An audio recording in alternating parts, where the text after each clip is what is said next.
Addiction. Addiction isn't best understood as weakness, corruption, or even compulsion in the moral sense. It is a learning outcome.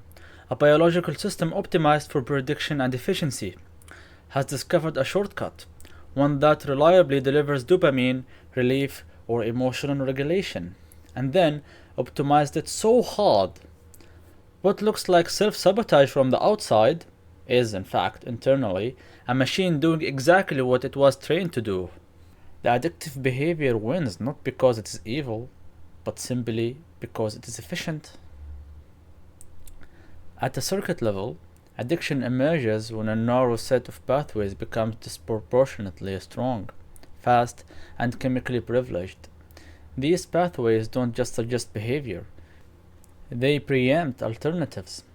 Over time, they come to dominate action selection, attention, and motivation, especially under stress. We talked about this in depth in the last episode if you want to check that out. Several mechanisms converge to create this dominance. Dopamine reinforcement that repeatedly stamps the behavior as high value. Habit automation through the basal ganglia. Cue-triggered activation that bypasses conscious choice. Emotional regulation outsourced to the addictive behavior. Weakened or fatigued inhibitory control from the prefrontal cortex. And again, we talked about this in depth in the last episode if you want to go and see it. Once this configuration stabilizes, the brain doesn't experience a choice, it experiences a default.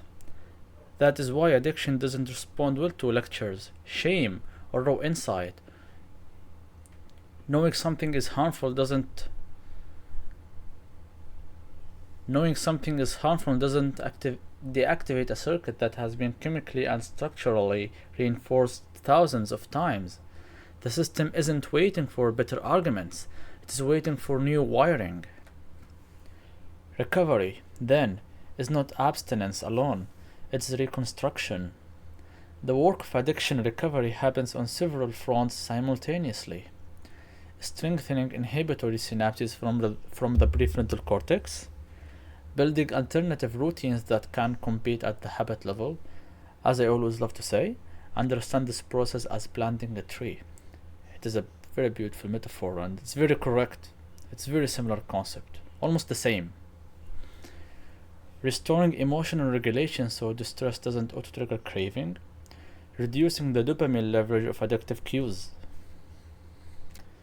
Strengthening inhibition means training the brain's braking system. The prefrontal cortex doesn't suppress urges by force. It learns through repetition. Each time an urge is delayed, redirected, or tolerated without acting, inhibitory pathways gain strength. GABA urge control improves. Thresholds shift. The pause between urge and action gets longer. And that pause is where agency lives. Alternative routines matter because the brain hates vacuums.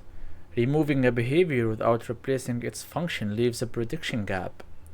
The addictive behavior wasn't random. It solved a problem. Relief, stimulation, belonging, numbing, control, whatever. Recovery works when the new behaviors solve the same problem with less long-term cost.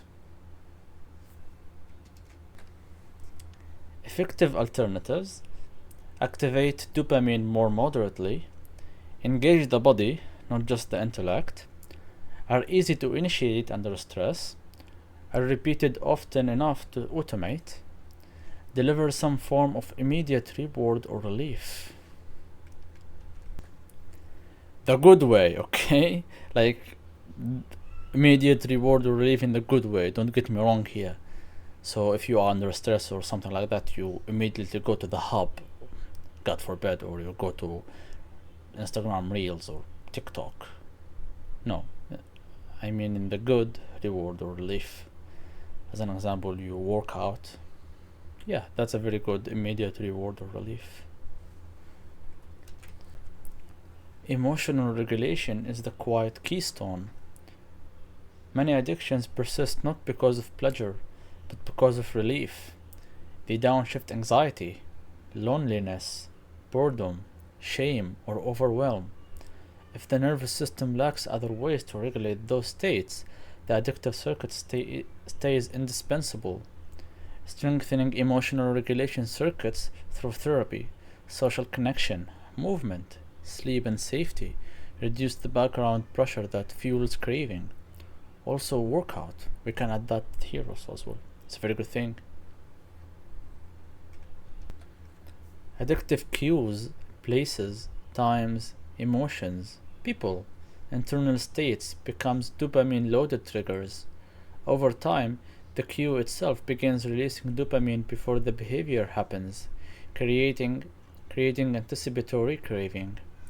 Reducing cue power means changing environments where possible. Although this could be useful in the short term, don't depend on it in the long term. I have a better strategy here, but we're not going to talk about it today because that strategy is a little bit advanced and requires a little bit of power or strength. So we can talk about it later, but for now, changing the environment where possible is a very good solution. Disrupting cue behavior pairings, weakening the predictive link through non-response, creating new cue response associations. When cues stop delivering dopamine reliably, their grip weakens. They stop shouting and start mumbling. Crucially, none of this requires self-hatred. You are not fighting yourself. Trust me, that's so correct. You are not fighting yourself. Because I have heard some people, especially Charlie Morgan, talked about that when he said you have to fight yourself, and yeah, I don't resonate with that theory a lot. I have my own theory in that. And there is no inner enemy. Also take that with a grain of salt because I have my own theory in that. We can talk about this later in depth. There is an internal enemy inside of you, but it's not yourself, it's separate. Okay? There is only a system doing what it learned. By the way, shout out to my boy Charlie Morgan. He's a very good man and he can teach you a lot of stuff. So if you are interested in business and entrepreneurship and all of these, Charlie Morgan is a very good source to learn from. Okay, addiction.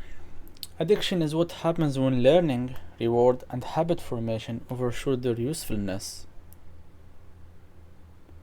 Recovery is what happens when the system is patiently retrained, when new circuits are given enough repetition, emotional relevance, and chemical support to outcompete the old ones.